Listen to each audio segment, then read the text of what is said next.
about my 21-day cleanse?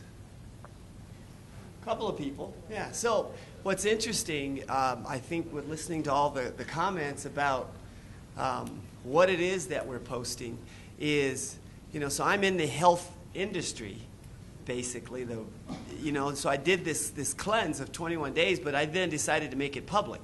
It really applies to my industry and what it is that we do, but it also became something very personal, so people kind of got to know me a little bit more with seeing what was it that I posted with that. And I walk into the meeting, and I've had a dozen people say, so how's that going? Tell me more about it, right? So literally it leads into my business because there is some things that we're doing to drive more business with it, but it was also very personal with something that got results for me. Right. And yeah. And it's on brand for you. You're in a physical business and things. While my business is more about dating, nobody wants to read about dating, but people want to read about food. Yeah. So my audience, by going to that route, is so much larger than trying to do something about dating. Can I throw this out? I'm under the propensity to believe that people will read more about things they do more frequently. So you eat 3 times a day. You don't go on, 3 different dates a day you don't do probably too often,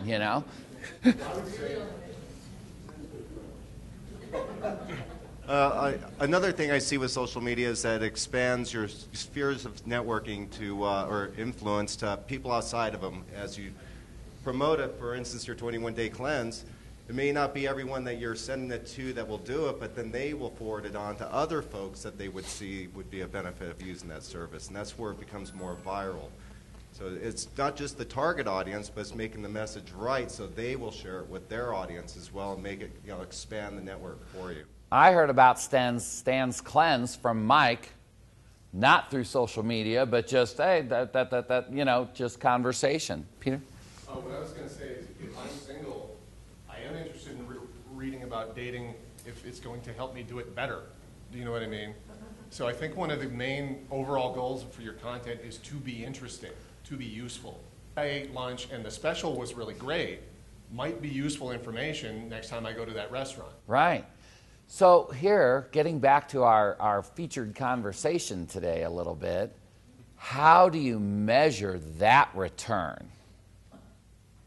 Okay, so, there are no analytics. My background's in finance and accounting and numbers, and that's what I enjoy doing. But these things that we're talking about, I can't ever look at on a sheet, and I especially can't do it month over month because the things that we're building through social media is a community and a network and a bunch of things that may not come to any sort of a bottom line for, it certainly isn't going to happen the first day you start. It's not going to happen a month after you start. It might be years. I'm going to go here real quick. Yeah. Well, content's usually the most difficult for us to track, but we find for different channels like Facebook, Twitter, LinkedIn, they all have their own metrics to measure. Like Facebook, we like the insights. You can see the interactive from the users. You can see which comment, which article they prefer most. Then you see what's the difference between the ones they don't like and focus on the ones they like. So I think as you're experimenting out there and putting things out and you say, hey, this isn't about this or isn't about that, or it's hot out, you look at that and you look at those things and say, you know what? My audience, my people that I've attracted into my community value that equally to the meat that I'm putting out there every single day, and you see kind of what environment you're in, and you tailor your content to that. One of the huge things in the world today is to listen to what people want and to track it and to give them more of that and listen and then react. Listen and react, listen and react. And so active listening, real important. Yeah. Is there an analytic that tells you how many people have been to read your post? Because what I'm using right now is I'm going, okay, I had 6 likes. There's got to be some kind of formula for how many people really looked at it and how many people liked it. Who wants to answer that? Well, on Facebook, if you're an administrator of your business page, you're able to see the impressions on the bottom of the post. Okay. And you can have more, that. and that tells you, how many people have really saw that. Depending upon that post or the number of posts, you'll see, on the insights, there's some analytics in Facebook that you can see as far as that activity on your Facebook page. Thank you, I wasn't playing that together. And there's more on the insights than meets the eye immediately. I think we look at Facebook Insights, you hit the insights, you go to your page, and it gives you these pretty graphs. And you say, okay, there's information in there somewhere. Right. All right, if you pick a date range, and up in the very top right, there's a little place where you can enter a date. It's a calendar. Do that, and then click the export. Click the export button, and you'll get this Excel file, which gives you much richer data, which will tell you exactly what the level of interactivity was in a certain post, what time of day, and you can track that against, maybe this is when my audience has a larger proclivity to actually proceed, to interact with it, share, to consume the content I'm putting out there, along with a whole bunch of other stuff. I just want to correct a little thing. The impression is how many people saw the message status on the wall. You're not necessarily click to see what the whole article is. You can see the short introduction. So I really like Peter's idea, shorten the link and track the link. So you can see how many people click on the link and from other analytics see where this comes from. So impressions don't tell you interactivity. Yeah, so basically she's saying that the impression analytic is solely a measure of how many times that showed up when somebody went there. But you can't tell anything about engagement from an impression. That's just how many times it showed up on the screen. It doesn't mean anybody cared, is what you're saying, right? And so impressions, I don't really ever care about impressions. You just showed me something and nobody cared. It's kind of like the distribution of a newspaper. Doesn't mean anybody read it. They made 350,000 of them and they sent it out and nobody cared. So yeah, I would much prefer to track the link and see what got engagement on these sorts of things.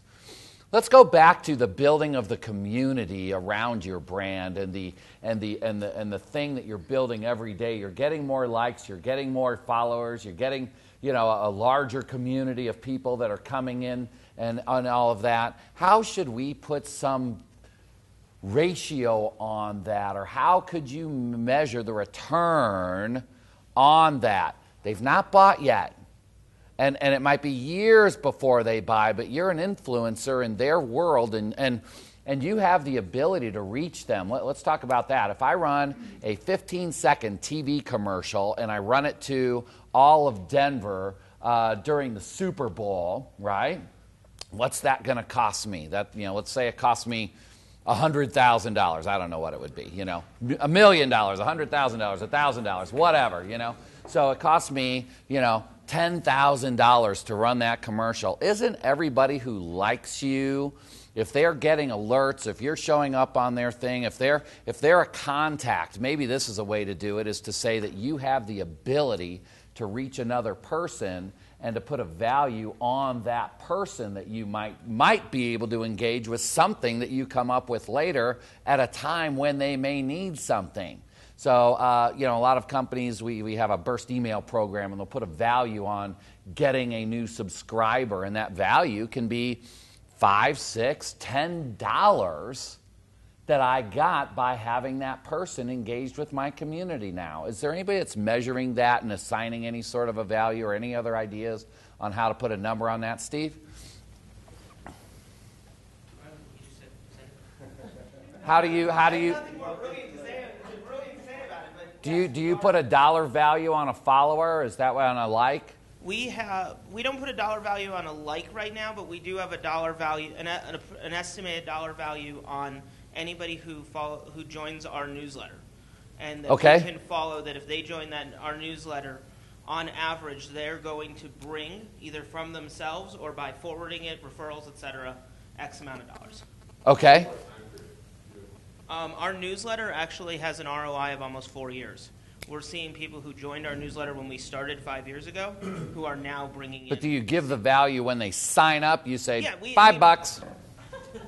Sure, it's a little more convoluted than that, but yes. Okay. Because you'd almost need to get it down to that to be able to do it. How do you guys do that? Well, it depends on the goal. If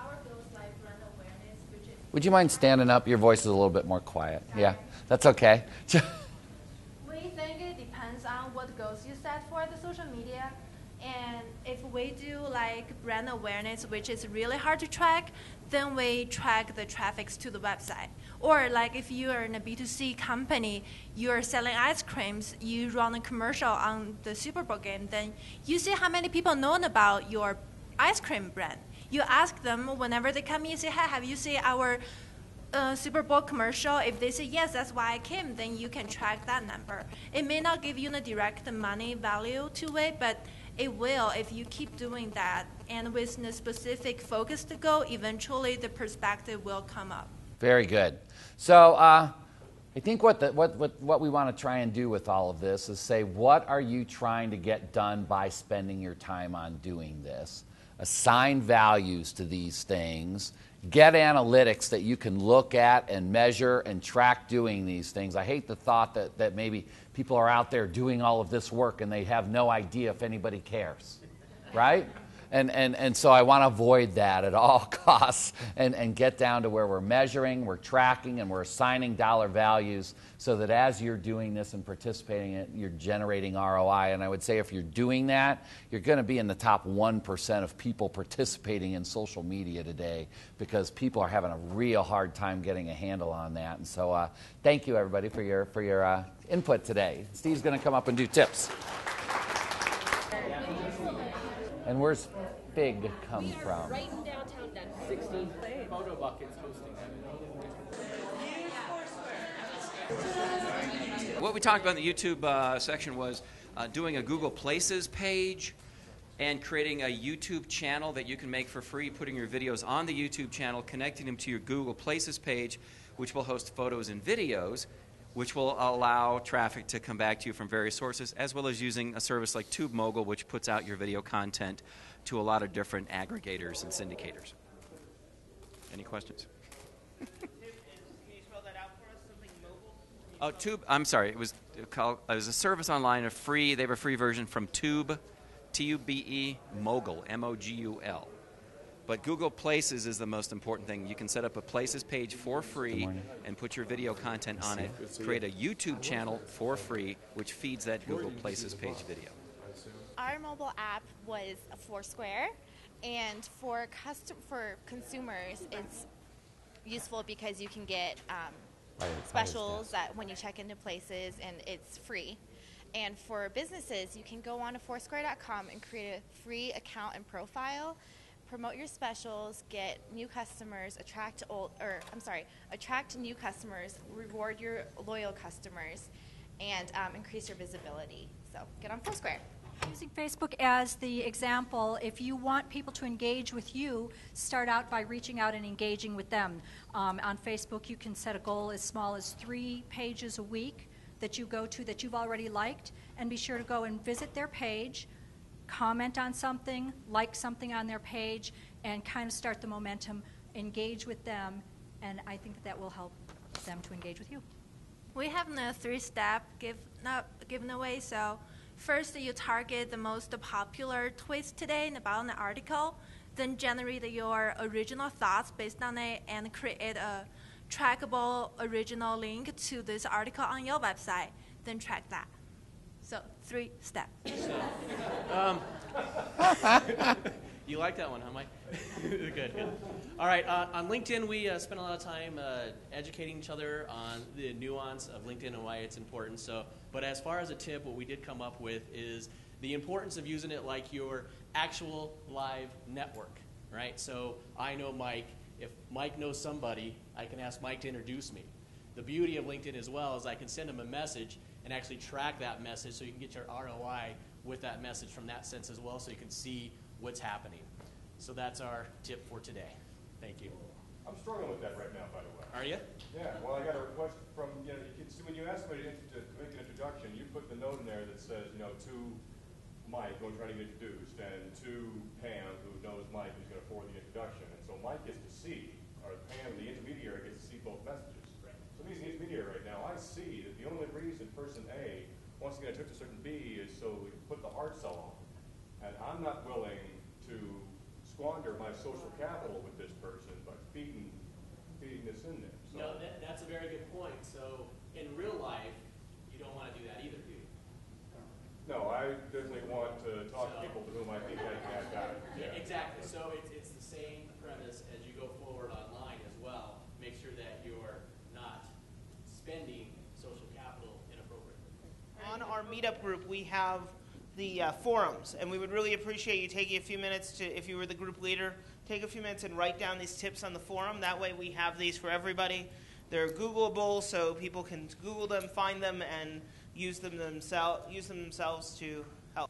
And so John's going to come back up and give us a roadmap for the future. Yeah. Thank you, everybody, for being here today. Our next event's going to be on September 16th. We're going to talk about creating a social media action plan.